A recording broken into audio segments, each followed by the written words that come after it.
So karon day naabot na ko. Naabot na may diri mi sa Hong Kong karon. And maka-stress kayo day kay katong need naman na mo pasa ka ng security no. Maka-stress kayo siya kay basin bitaw i-refuse sa kanang machine nga ako ang passport kay lagi wala ta nag-expect na kanang sana if makasolve ako sa London kay lagi na ning kamot ra jud may baka sakali rami grabe jud ka stressful jay like baka ingon jud kag wala jud kay akong ulo kay wa jud koy tarong to kay naniman baka ni maghutag Filipino passport.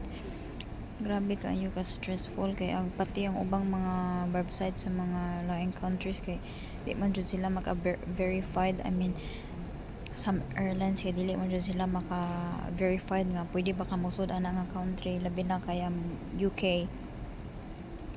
Grabe jud tanan jud na mo nga flight jud kay stress jud kaayo ug dili mi sa luggage magproblema sa flight ug dili sa flight kanang mga decline ma-cancel tapos ang kwarta day sus ko mahal kayo ang ticket grabe.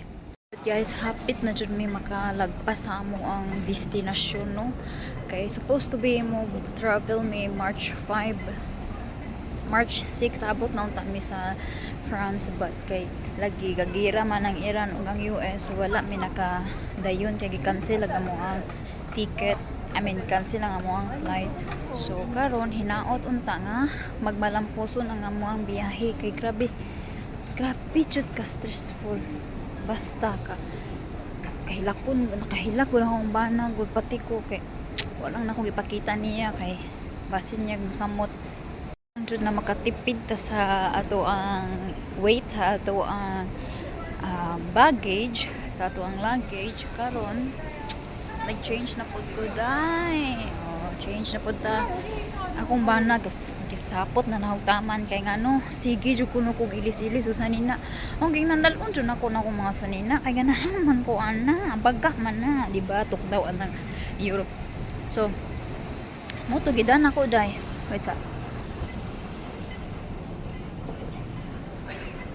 so nami karon sa Hong Kong but dili mi makagawas kay narmi sa airport kay biyahe na pud day grabe jud atong suka-suka ni di mi karon sa London Heathrow Airport so day grabe jud ka stress day kay ngano abi kog di ko kalarga day kay ay makalarga man ko pero mulagi sa jami day kinamahalan jud kayo ari day uy ginuko murag upat ka order na mo nga gagmay ragud po siya nga box 3,000 dayon day peso kay 35 pounds man among nabayran almost 36 tapos maka-stress jud kayo dayong Filipino passport daday oy kay naambot lang jud daghan kayo bawal ani ana Diyos ko Lord karon 9 hours ang among layover pa France so munang karon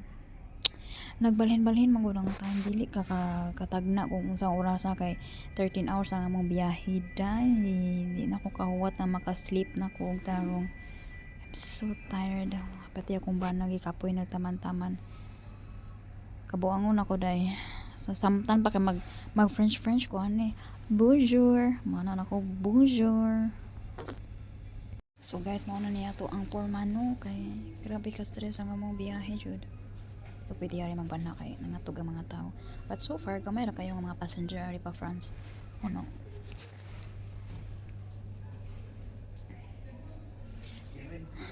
grabe ka kapoy kayo but day laban lang tani day kay nga naman itong kapalaran day layo ta sa atong family mingaw na ko nila it's okay makabalik ako puhon makabalik ini ko sa Pilipinas day magdadjud ko og silhig tukog palit jud ko kanang para broom sa gawas kay mag-vacuum sila daw gamit nila panghinlo sa mga dahon kay vacuum magdadyo ko silhig tukog grabe ka stressful day murag ang pinaka worst jud na airport no ang Hong Kong kay ngano mawa jud ka sa Hong Kong day as in like imposible kayo nga makaabot ko diri o wala kong bana akong kauban ng bana ambot lang basin mo abot ko Brazil. guys, finally naabot ra jud ko sa sa France. Grabe ka stress ang among journey dai gikan pa sa Vietnam. Sugod atong na-cancel lang nga mo ang flight. Connecting flight tanan, wala pa jud mi na receive nga kanang refund kay i-process pa man no. Ang Air Arabia kanang gi-cancel ang 2 flights namo. So ang Vietjet ug ang EasyJet padung sa Lyon, nahanaw nga mo ang nagasto nga ticket. And karon day ag passport na pud ang problema naho kay London man.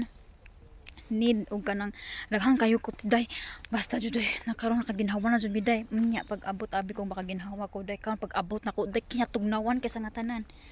Grabe na siya isan init siya day pero kinatugnawan kayo ang hangin like grabe jud.